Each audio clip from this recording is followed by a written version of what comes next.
Shalom sahabat Gebada, apa kabar hari ini?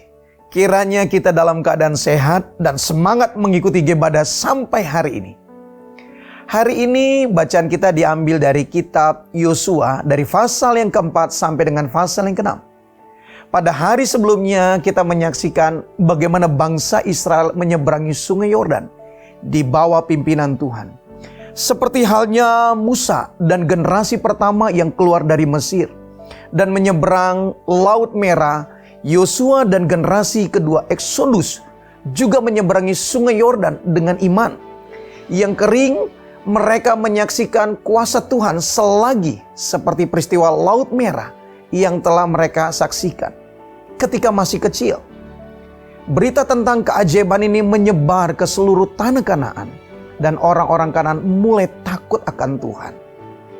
Dalam pasal yang keempat, segera setelah menyeberangi sungai Yordan, Tuhan memilih 12 orang dari setiap suku untuk membawa batu dari sungai yang kering itu satu persatu dan menempatkannya di tempat yang disebut Gilgal, tempat orang Israel akan menetap.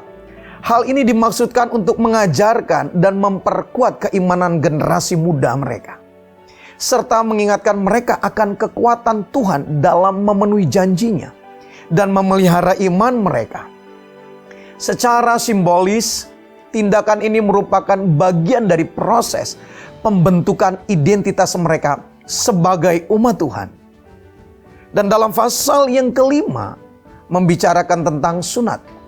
Melalui sunat kembali, mereka yang lahir di padang gurun diberi identitas baru sebagai umat Tuhan. 14 hari kemudian mereka merayakan Paskah, bersyukur atas karunia Tuhan yang telah memimpin mereka keluar dari Mesir dan menyelamatkan mereka. Melalui seluruh proses ini, mereka menjadi umat Tuhan yang kudus, siap untuk hidup dalam kerajaannya. Era padang gurun telah berakhir. Mereka tidak lagi bergantung pada mana, tetapi mulai menanam dan memanen di tanah Kanaan. Dengan kata lain, mereka siap untuk hidup berkelimpahan di sana. Kemudian pada suatu hari, Panglima Bala Tentara Tuhan mendatangi Yosua dengan memerintahkannya, "Tanggalkan kasutmu dari kakimu, karena tempat di mana engkau berdiri itu kudus." Perang yang akan dimulai adalah perang rohani yang memerlukan kesucian dari pihak mereka. Dalam ketaatan kepada Tuhan, kita akan hidup dipimpin menuju kemenangan. Akhirnya bangsa Israel tiba di depan kota Yeriko, pintu gerbang pertama menuju tanah Kanaan. Yeriko adalah kota yang kokoh dan tidak terkalahkan. Mendengar tentang kedatangan Israel, Yeriko menutup pintu gerbangnya. Namun Tuhan berfirman kepada Yosua bahwa Yeriko akan diserahkan kepada mereka. Mereka kemudian secara diam-diam mengelilingi kota, satu kali setiap hari selama 6 hari. Dan pada hari yang ketujuh mereka mengelilinginya 7 kali.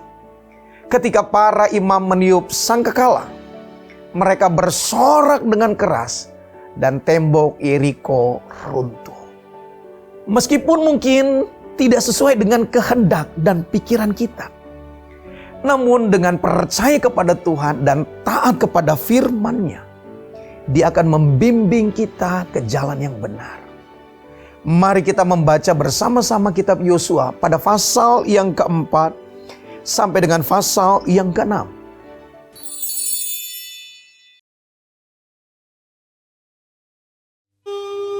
Setelah seluruh bangsa itu selesai menyeberangi sungai Yordan, berfirmanlah Tuhan kepada Yosua, demikian. Pilihlah dari bangsa itu 12 orang, seorang dari tiap-tiap suku. Dan perintahkanlah kepada mereka demikian. Angkatlah 12 batu dari sini, dari tengah-tengah sungai Yordan ini, dari tempat berjejak kaki para imam itu. Bawalah semuanya itu ke seberang, dan letakkanlah di tempat kamu akan bermalam nanti malam. Lalu Yosua memanggil ke-12 orang yang ditetapkannya dari orang Israel itu, seorang dari tiap-tiap suku.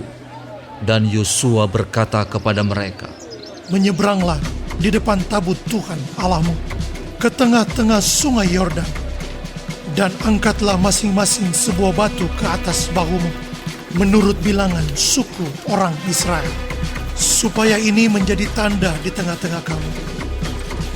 Jika anak-anakmu bertanya di kemudian hari, apakah artinya batu-batu ini bagi kamu?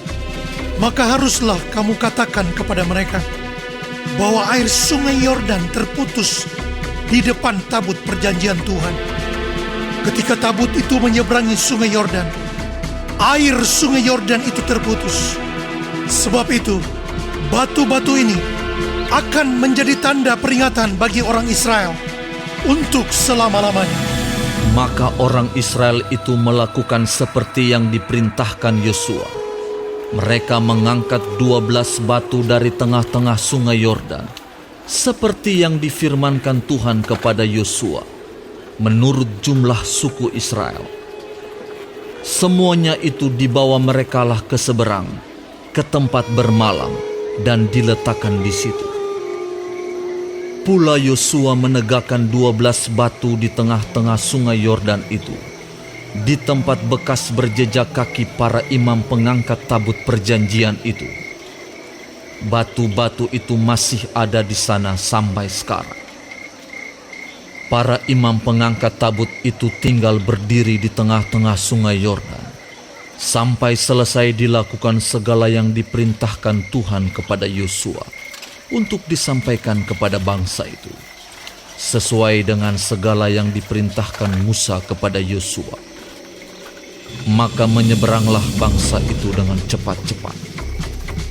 Ketika seluruh bangsa itu selesai menyeberang, maka menyeberanglah tabut Tuhan itu serta para imam di depan mata bangsa itu. Juga Bani Ruben, Bani Gad, dan suku Manasye yang setengah itu menyeberang dengan bersenjata di depan orang Israel itu, seperti yang dikatakan Musa kepada mereka. Kira-kira 40.000 orang yang siap untuk berperang menyeberang di hadapan Tuhan ke dataran Yeriko untuk berperang. Pada waktu itulah Tuhan membesarkan nama Yosua di mata seluruh orang Israel, sehingga mereka takut kepadanya, seperti mereka takut kepada Musa seumur hidupnya. Berfirmanlah Tuhan kepada Yosua demikian, Perintahkanlah para imam pengangkat tabut hukum Allah itu, supaya naik dari sungai Yordan. Maka Yosua memerintahkan kepada para imam itu demikian, Keluarlah dari sungai Yordan. ketika para imam pengangkat tabut perjanjian Tuhan itu keluar dari tengah-tengah sungai Yordan, dan baru saja kaki para imam itu dijejakkan di tanah yang kering, maka berbaliklah air sungai Yordan itu ke tempatnya dan mengalir seperti dahulu dengan meluap sepanjang tepinya. Bangsa itu telah keluar dari sungai Yordan pada tanggal 10 bulan pertama, dan mereka berkemah di Gilgal, di batas timur Yeriko. Ke-12 batu yang diambil dari sungai Yordan itu ditegakkan oleh Yosua di Gilgal. Dan berkatalah ia kepada orang Israel demikian, Apabila di kemudian hari anak-anakmu bertanya kepada ayahnya, apakah arti batu-batu ini? Maka haruslah kamu beritahukan kepada anak-anakmu, begini, Israel telah menyeberangi sungai Yordan ini di tanah yang kering, sebab Tuhan Allahmu telah mengeringkan di depan kamu air sungai Yordan, sampai kamu dapat menyeberang seperti yang telah dilakukan Tuhan Allahmu dengan laut Teberau yang telah dikeringkannya di depan kita, sampai kita dapat menyeberang, supaya semua bangsa di bumi tahu bahwa kuat tangan Tuhan, dan supaya mereka selalu takut kepada Tuhan Allahmu.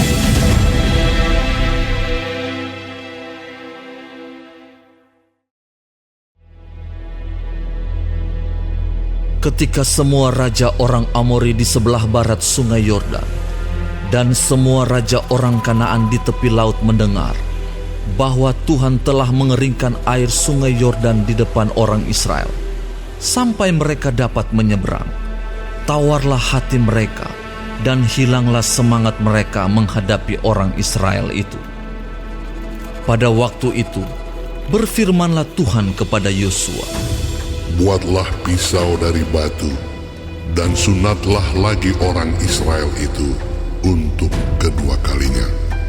Lalu Yosua membuat pisau dari batu, dan disunatnyalah orang Israel itu di bukit kulit katan. Inilah sebabnya Yosua menyunat mereka. Semua orang yang keluar dari Mesir, yakni yang laki-laki, semua prajurit, telah mati di padang gurun di tengah jalan setelah mereka keluar dari Mesir. Sebab semua orang yang keluar dari Mesir itu telah bersunat, tetapi semua orang yang lahir di padang gurun dalam perjalanan sejak keluar dari Mesir belum disunat. Sebab 40 tahun lamanya orang Israel itu berjalan melalui padang gurun, sampai habis mati seluruh bangsa itu, yakni prajurit yang keluar dari Mesir, yang tidak mendengarkan firman Tuhan.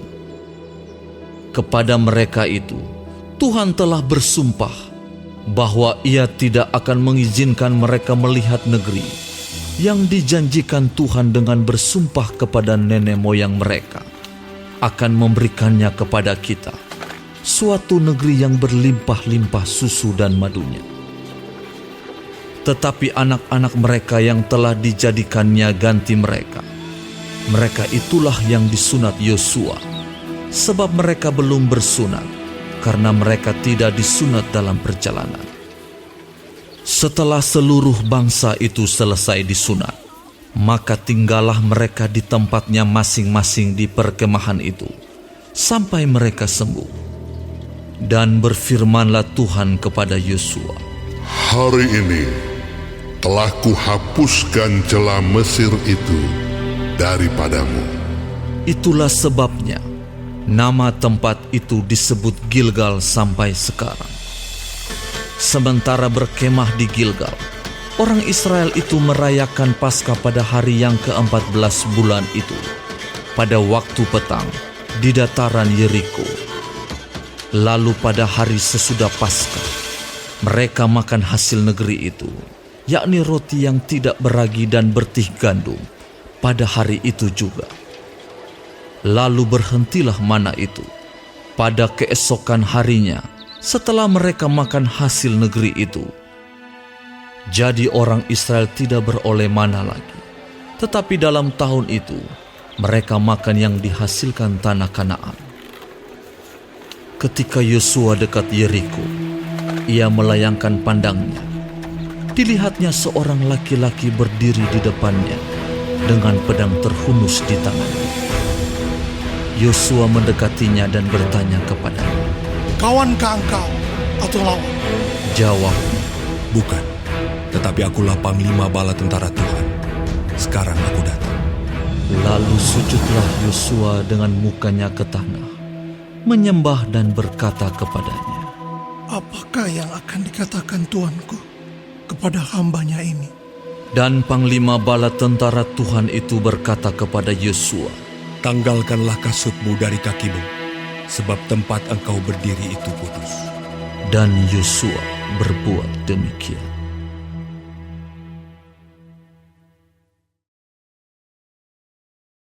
Dalam pada itu, Yeriko telah menutup pintu gerbangnya. Telah tertutup kota itu karena orang Israel.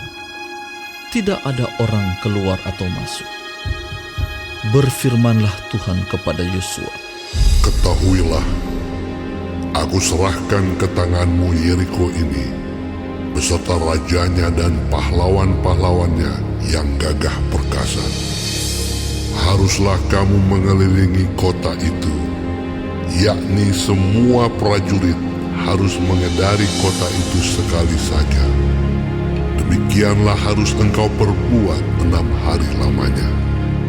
Dan 7 orang imam harus membawa 7 sangkakala tanduk domba di depan tabut. Tetapi pada hari yang ke-7, 7 kali kamu harus mengelilingi kota itu, sedang para imam meniup sangkakala. Apabila sangkakala tanduk domba itu panjang bunyinya, dan kamu mendengar bunyi sangkakala itu, maka haruslah seluruh bangsa bersorak dengan sorak yang nyaring. Maka tembok kota itu akan runtuh, lalu bangsa itu harus memanjatnya, masing-masing langsung ke depan.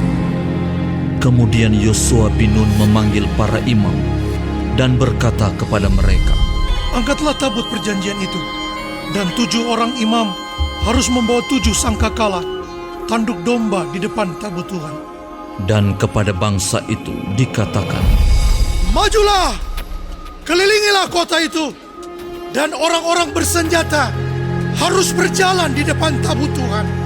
segera sesudah Yosua berkata kepada bangsa itu, maka berjalanlah maju ke-7 orang imam yang membawa ke-7 sangkakala tanduk domba itu di hadapan Tuhan. Lalu mereka meniup sangkakala, sedang tabut perjanjian Tuhan mengikut mereka. Dan orang-orang bersenjata berjalan di depan para imam yang meniup sangkakala, dan barisan penutup mengikut tabut itu, sedang sangkakala terus-menerus ditiup. Tetapi Yosua telah memerintahkan kepada bangsa itu demikian, Janganlah bersorak, dan janganlah perdengarkan suaramu. Sepatah kata pun janganlah keluar dari mulutmu, sampai pada hari aku mengatakan kepadamu, bersoraklah, maka kamu harus bersorak. Demikianlah tabut Tuhan mengelilingi kota itu, mengedarinya sekali saja. Kemudian kembalilah mereka ke tempat perkemahan dan bermalam di tempat perkemahan itu. Keesokan harinya Yosua bangun pagi-pagi, lalu para imam mengangkat tabut Tuhan. Maka berjalanlah juga ke-7 orang imam yang membawa ke-7 sangkakala tanduk domba itu di depan tabut Tuhan. Sambil berjalan mereka meniup sangkakala, sedang orang-orang bersenjata berjalan di depan mereka, dan barisan penutup mengikut tabut Tuhan, sementara sangkakala terus-menerus ditiup. Demikianlah pada hari kedua, mereka mengelilingi kota itu sekali saja, lalu pulang ke tempat perkemahan. Dan begitulah dilakukan mereka 6 hari lamanya. Tetapi pada hari yang ke-7, mereka bangun pagi-pagi, ketika fajar menyingsing, dan mengelilingi kota 7 kali dengan cara yang sama. Hanya pada hari itu, mereka mengelilingi kota itu 7 kali. Lalu pada ke-7 kalinya, ketika para imam meniup sangkakala, berkatalah Yosua kepada bangsa itu, Bersoraklah, sebab Tuhan telah menyerahkan kota ini kepadamu. Dan kota itu dengan segala isinya akan dikhususkan bagi Tuhan untuk dimusnahkan. Hanya Rahab, perempuan sundal itu, akan tetap hidup. Ia dengan semua orang yang bersama-sama dengan dia dalam rumah itu, karena ia telah menyembunyikan orang suruhan yang kita suruh. Tetapi kamu ini, jagalah dirimu terhadap barang-barang yang dikhususkan untuk dimusnahkan, supaya jangan kamu mengambil sesuatu dari barang-barang yang dikhususkan itu setelah mengkhususkannya, dan dengan demikian membawa kemusnahan atas perkemahan orang Israel dan mencelakakannya. Segala emas dan perak serta barang-barang tembaga dan besi adalah kudus bagi Tuhan. Semuanya itu akan dimasukkan ke dalam perbendaharaan Tuhan. lalu bersoraklah bangsa itu, sedang sangkakala ditiup. Segera sesudah bangsa itu mendengar bunyi sangkakala, Bersoraklah mereka dengan sorak yang nyaring, maka runtuhlah tembok itu. Lalu mereka memanjat masuk ke dalam kota, masing-masing langsung ke depan dan merebut kota itu. Mereka menumpas dengan mata pedang segala sesuatu yang di dalam kota itu, baik laki-laki maupun perempuan, baik tua maupun muda, sampai kepada lembu, domba, dan keledai. Tetapi kepada kedua orang pengintai negeri itu, Yosua berkata, Masuklah ke dalam rumah perempuan sundal itu, dan bawalah keluar perempuan itu, dan semua orang yang bersama-sama dengan dia, seperti yang telah kamu janjikan, dengan bersumpah kepadanya. Lalu masuklah kedua pengintai muda itu, dan membawa keluar Rahab dan ayahnya, ibunya, saudara-saudaranya, dan semua orang yang bersama-sama dengan dia. Bahkan seluruh kaumnya dibawa mereka keluar. Lalu mereka menunjukkan kepadanya tempat tinggal di luar perkemahan orang Israel. Tetapi kota itu dan segala sesuatu yang ada di dalamnya dibakar mereka dengan api. Hanya emas dan perak, barang-barang tembaga dan besi, ditaruh mereka di dalam perbendaharaan rumah Tuhan.